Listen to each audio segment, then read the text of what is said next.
Assalamualaikum warahmatullahi wabarakatuh. Waalaikumsalam warahmatullahi wabarakatuh. Waalaikumsalam warahmatullahi wabarakatuh. Kenalkan, Suaranya nama saya Siti Hardianti, saya dari SMP Negeri 2 Banda Aceh yang akan menjadi moderator untuk penampilan dari Ibu Linda. Ya, Ibu Linda akan menampilkan modul tentang alur tujuan pembelajaran. Kepada Ibu Linda kami persilakan.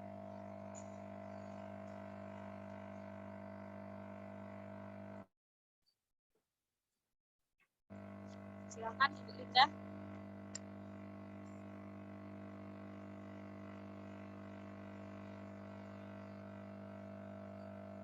Suara saya dengar? Dengar Bu Siti? Ya, berarti bukan Linda. Nama nggak tahu keluarnya tadi.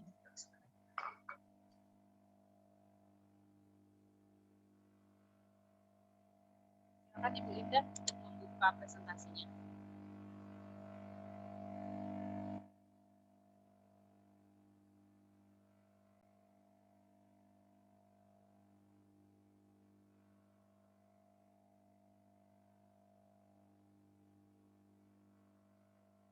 Linda.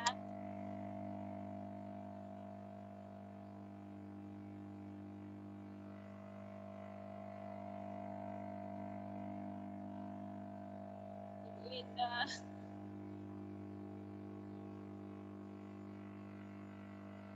Silakan Ibu Linda.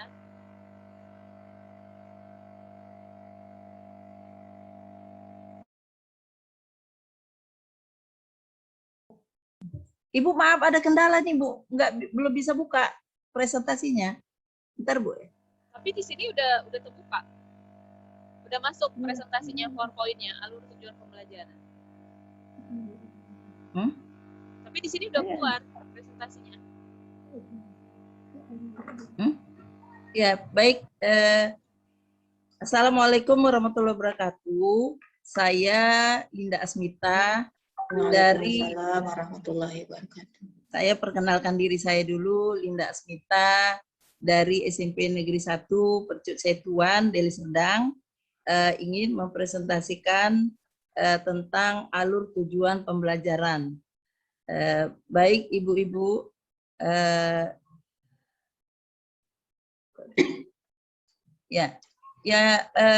pertama saya akan membagikan bahwa tujuan alur pembelajaran itu adalah mulai dari penyusunan perangkat ajar, kemudian profil pelajar Pancasila, ketiga tujuan pembelajaran, keempat prinsip dan prosedur alur pembelajaran, tujuan pembelajaran. Baik Ibu, saya akan menjelaskan bagaimana bahwasanya penyusunan alur secara umum ada dua langkah besar dalam penyusunan perangkat ajar dalam satuan pelajaran. Yang pertama adalah penyusunan alur dan tujuan pembelajaran. Yang kedua adalah pengembangan modul ajar. Penyusunan alur dan tujuan pembelajaran tujuannya adalah pembelajaran yang disusun secara logis menurut urutan pembelajaran sejak awal hingga akhir satu fase. Dan pengembangan modul ajar itu sama seperti K13, seperti membuat RPP, namun dilengkapi dengan berbagai materi pembelajaran, lembar aktivitas siswa, dan asesmen untuk mengecek apakah tujuan pembelajaran dicapai siswa. Yang kedua adalah profil pelajar Pancasila. Sama-sama kita ketahui profil pelajar Pancasila itu ada 6 dimensi. Yang pertama, beriman, bertakwa kepada Tuhan Yang Maha Esa. Kita tahu juga bahwasanya setiap kali mau belajar, kita beri salam, anak-anak memberi salam, kemudian berdoa menurut keyakinan masing-masing. Terus yang kedua adalah mandiri. Mandiri diharapkan siswa berlatih atau belajar di kelas ataupun di luar kelas secara berkelompok. Kemudian yang ketiga adalah bernalar kritis. Bernalar kritis di sini diharapkan bahwa siswa berpikir secara kritis, ya. Kemudian berkebinekaan global, bahwasanya siswa itu terbuka terhadap ya, lingkungan yang berpengaruh, dia memberi keberaneka ragam yang bisa diikutinya gitu. Kemudian bergotong royong, ya selalu dalam kelompok, misalnya di dalam kelas juga mereka bisa belajar secara kelompok, bergotong royong untuk memberikan satuan pelajaran mereka. Kemudian kreatif, yaitu siswa dapat menciptakan hal-hal yang baru yang menjadi kelebihan mereka. Itulah sebagai profil pelajar Pancasila. Kemudian yang ketiga adalah tujuan pembelajaran. Di sini di tujuan pembelajaran merupakan deskripsi pencapaian 3 aspek kompetensi, yaitu aspek pengetahuan, keterampilan, maupun sikap. Dari pengetahuan mereka kita dapat mengerti bagaimana pengetahuan mereka di dalam suatu pelajaran. Kemudian yang keterampilan itu skill siswa itu melihat bakat dan minat. Kemudian sikap kita lihat juga di dalam tingkah laku, baik itu di dalam pergaulan mereka di sesama temannya, baik itu di sekolah, di dalam kelas. Selanjutnya, konsep tujuan pembelajaran. Konsep tujuan pembelajaran ini ada 3, yaitu yang pertama kompetensi, yaitu kemampuan yang dapat didemonstrasikan oleh siswa atau aktualisasikan dalam bentuk produk dan kinerja. Yang kedua adalah konten, yaitu konten di sini adalah pengetahuan inti atau konsep utama yang diperoleh siswa melalui pemahaman selama proses pembelajaran. Yang ketiga adalah variasi, yaitu keterampilan berpikir apa saja yang perlu dikuasai siswa untuk mencapai tujuan pembelajaran. Nah, selanjutnya yang keempat adalah prinsip dan prosedur alur tujuan pembelajaran. Nah, di sini kita tahu, saya menjelaskan dari prinsipnya dulu, prinsip alur penyusunan tujuan pembelajaran ini ada 6 prinsip, ada 7 prinsip, yaitu sederhana dan informatif.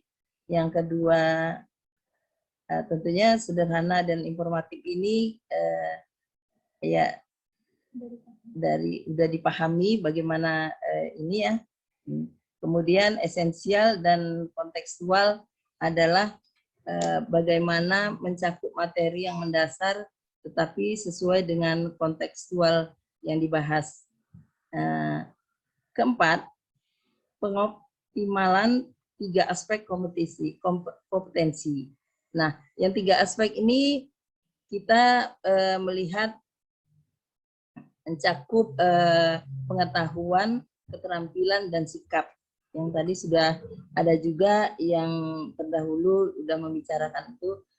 Kemudian yang kelima adalah merdeka belajar. Merdeka belajar di sini mencerdaskan siswa dalam berpikir dan bertindak pada ranah akademis, yaitu yang bertanggung jawab secara moral. Kemudian memfasilitasi dan inspirasi kreativitas siswa dengan mempertimbangkan keunikan individual. Nah, keunikannya itu misalnya dari gaya belajar mereka, kemudian minat bakat mereka, kecepatan daya tangkap. Jadi masing-masing itu kita bisa melihat secara individual. Nah, kemudian mengoptimalkan peran dan kompetensi guru untuk merumuskan perencanaan pelaksanaan pembelajaran. Itu tadi dari Merdeka Belajar. Nah, yang keenam adalah operasional dan aplikatif. Nah, operasional dan aplikatif ini maksudnya menginventarisasikan dan mendeskripsikan proses pembelajaran dan penilaian secara utuh yang dapat menjadi acuan operasional yang aplikatif untuk merancang modul. Dan yang ketujuh adalah adaptif dan fleksibel. Ya, kalau kita tahu adaptif ini adalah sesuai dengan karakteristik mata pelajaran yang kita ampuh, kemudian karakteristik satuan pendidikan kita, kemudian terakhir karakteristik siswa. Jadi serta mempertimbangkan alokasi waktu dan relevansi antar mata pelajaran ke ruang lingkup pembelajaran, yakni sebagai intrakurikuler, kokurikuler, dan ekstrakurikuler. Nah, yang terakhir adalah prosedur. Prosedur yang dipahami dalam ATP ini, dalam alur tujuan pembelajaran, yang pertama kita melakukan analisis capaian pembelajaran. Kita tahu sebelum pembelajaran dimulai, kita analisis dulu capaian pembelajaran kita itu di fase mana gitu ya. Misalnya fasenya itu ada 6 fase. Jadi kita kalau di SMP barangkali fase D ya Bu ya, fase D. Yang kedua adalah identifikasi kompetensi-kompetensi di akhir fase dan fase sebelumnya. Maksudnya bagaimana kita melihat fase dari awalnya itu sampai dari sebelumnya, akhir dan fase sebelumnya. Yang ketiga adalah melakukan analisis setiap elemen dan atau subelemen profil Pancasila. Nah, kita sudah ketahui juga profil Pancasila itu ada 6 dimensi, kita sudah tahu sama-sama. Jadi kita langsung aja. Yang keempat adalah merumuskan tujuan pembelajaran dengan mempertimbangkan kompetensi yang ingin dicapai. Nah, di sini keterampilan yang mempertimbangkan kompetensi yang akan dicapai ini adalah bagaimana keterampilan berpikir tentang apa yang perlu dikuasai siswa untuk mencapai tujuan pembelajaran.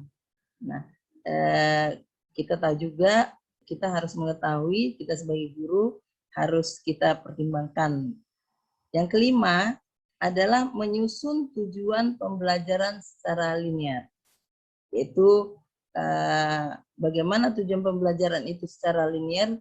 Mungkin kita menyusun urutan kegiatan pembelajarannya dari hari ke hari ya. Kita susun dari yang mana sesuai dengan tujuan pembelajaran. Nah, yang keenam adalah bentuk ruang lingkup materi. Jadi menentukan lingkup materi itu materi apa yang akan kita bahas sesuai dengan tujuan pembelajaran kita. Dan yang ketujuh adalah menentukan jumlah jam pelajaran yang diperlukan.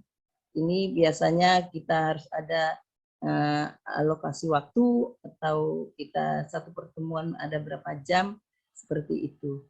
Nah, barangkali itu saja yang dapat saya sampaikan. Mungkin saya mengambil kesimpulan dari presentasi saya ini, yaitu alur pembelajaran adalah rangkaian tujuan pembelajaran yang disusun secara logis menurut urutan pembelajaran sejak awal hingga akhir suatu fase, di mana alur ini disusun secara linear sebagaimana urutan kegiatan pembelajaran yang dilakukan dari hari ke hari. Itulah saya simpulkan dari materi yang kita pelajari. Saya kebetulan mengambil di hari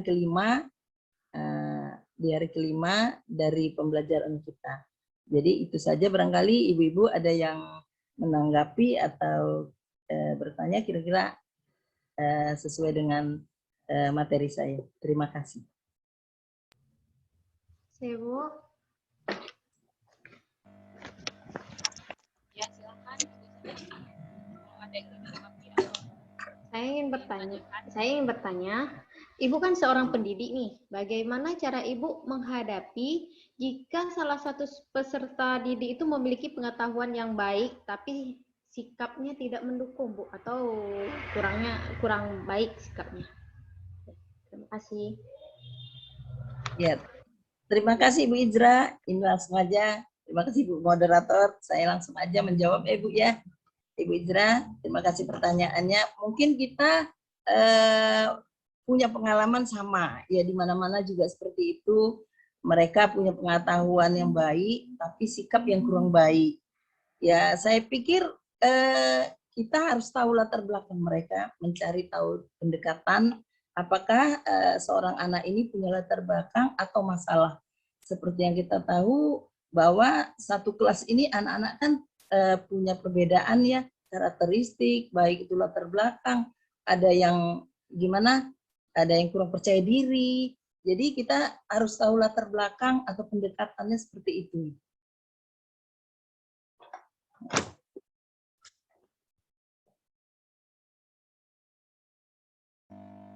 gimana Ibu Hijrah? Ibu Hijrah? Sudah bisa dipahami.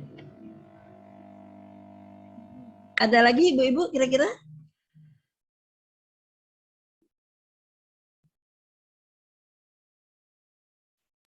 Bu Linda, saya mau tanya Bu.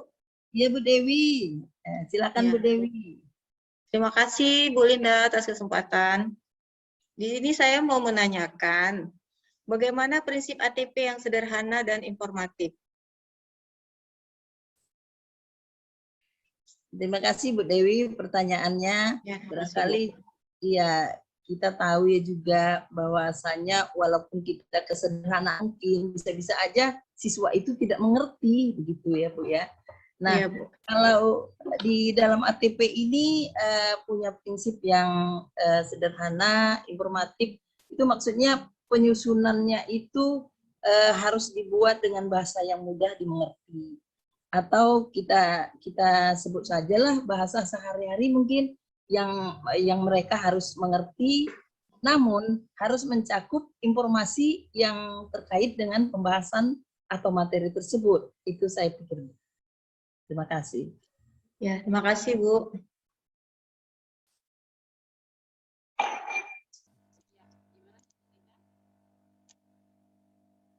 Ijra, moderator.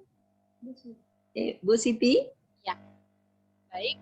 Kalau tidak ada yang ingin ditanyakan dan ditanggapi lagi, saya ucapkan terima kasih pada ibu-ibu yang sudah berpartisipasi dan juga terutama untuk Ibu Linda yang sudah memberikan materi yang sudah sangat bagus.